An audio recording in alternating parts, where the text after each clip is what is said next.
So we're just doing some basic weaving, and it just makes a little tray that people can put stuff on when they get home and stuff. But it's great because it's quite mindful, and it's repetitive, and it's lovely. I think that sort of like feeling the natural materials, engaging with like the senses and the smells makes it quite relaxing. Coming to the group's given me purpose and helped me find new interests and skills.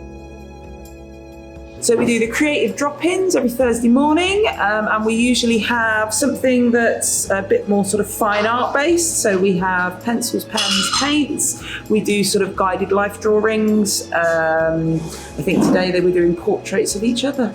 But I think people come more for sort of just an hour to have a cup of tea and a chat and do something that they find sort of relaxing. It's a few hours out of the day to just come and do something creative.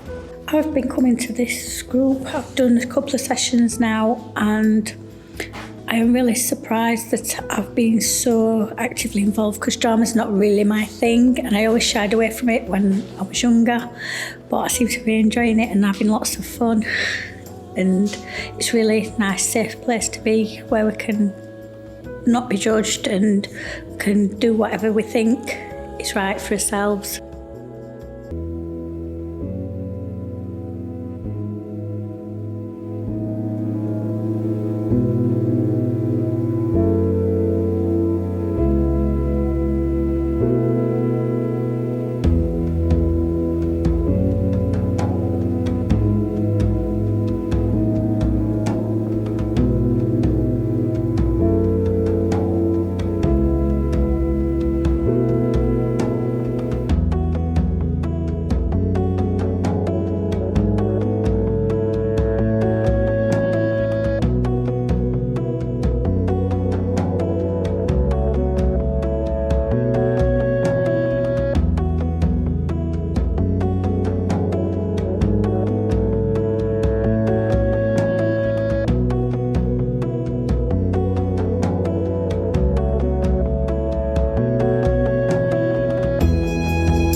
This evening's Park After Dark. Right, cinema